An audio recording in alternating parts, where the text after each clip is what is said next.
Happy Sunday, my film friends. Dave the Film Junkie here. How's your weekend going? Well, I'm glad you asked. I was at Knotfest yesterday, guys. That's right, the Slipknot Festival over here. And it was quite hot. There was, it was quite a crowd. Some good music. And sadly, I had to be the babysitter. You know how that is. So it was kind of a long day, night kind of thing, and got home safe, barely, and but here I am to give you the box office report this Sunday. If you're new to my box office report, I give the top 5 domestic earners, but of course we talk about the international numbers because those are quite important. So here we go, guys. Coming to number 5, in its third week, I still need to see this, and I plan on seeing it when it comes out on video. Crawl! It just sounds like just one of those low-budget, good-time, fucking freaky-ass movies, bad situation, and apparently it's done well. $4 million over the weekend, and it's made $31.5 million overall, $13.5 million budget. Small budgets are good. Overall, it's made $45.9 million, so definitely really good. Coming to number 4, Toy Story 4, and its 6th week, it made $9.9 million over the weekend, bringing that domestic grand total to $395.6, and overall it's made $917.9. I don't think it's gonna quite make that $1 billion. Close, but no, it's not going to. Even though Disney just keeps on, Jesus Christ, man. It's getting crazy because yes, number 3, Spider-Man: Far From Home. $12.2 million over the weekend, bringing that domestic total to $344.4 million. And then, of course, it has made it past the $1 billion mark. So now we have our first Spider-Man film that has made $1 billion.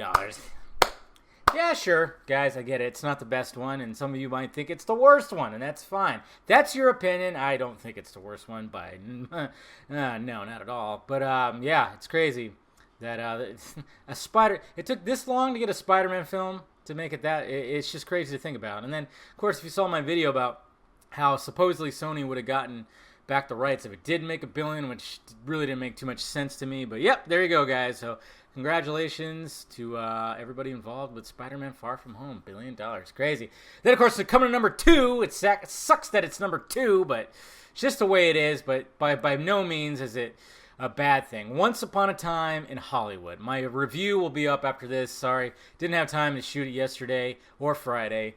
I apologize. Just sometimes time just eludes me. But yeah, I made $40.3 million over the weekend, which is a really great start for a small movie like this.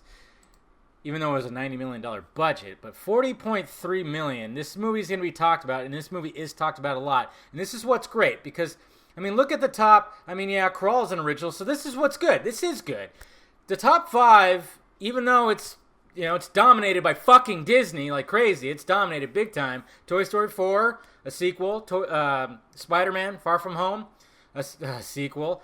And then, of course, Lion King, which I'll talk about in a minute, is a remake. And then you got Crawl, a low-budget horror flick that's pretty much, it's not super kicking ass, but whatever. Then you got Tarantino.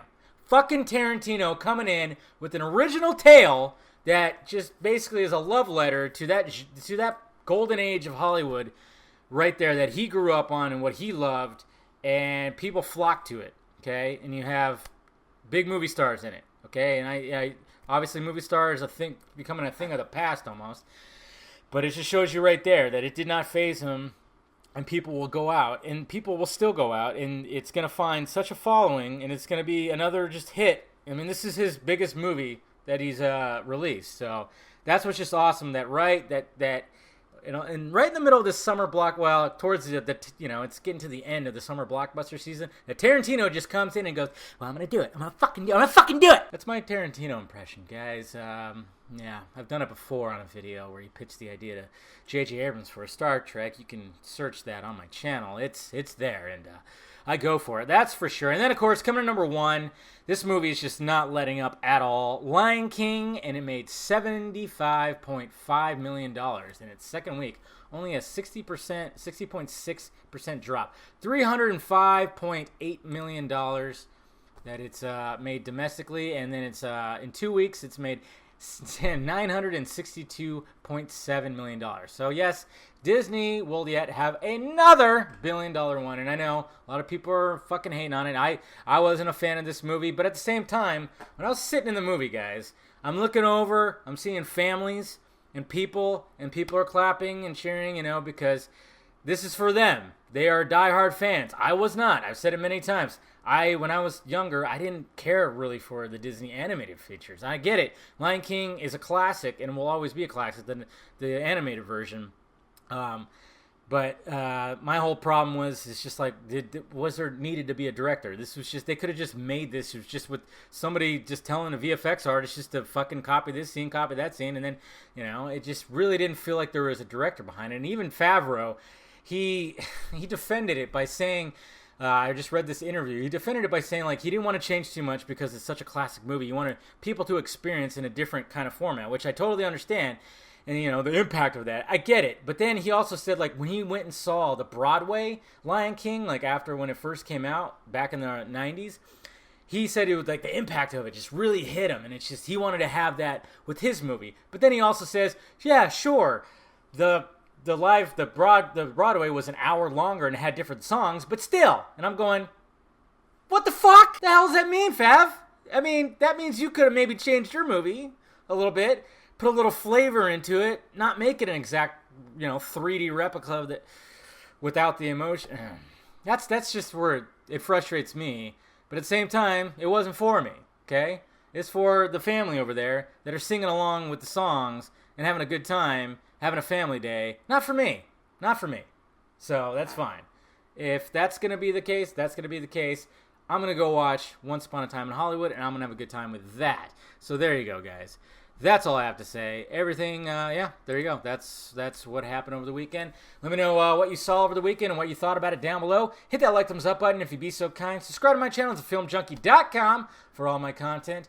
Follow me on the sock meds over there, Instagram, Twitter, Facebook, Patreon if you want to help out the pirate ship, and shirts down below, guys. All right? Talk to you later.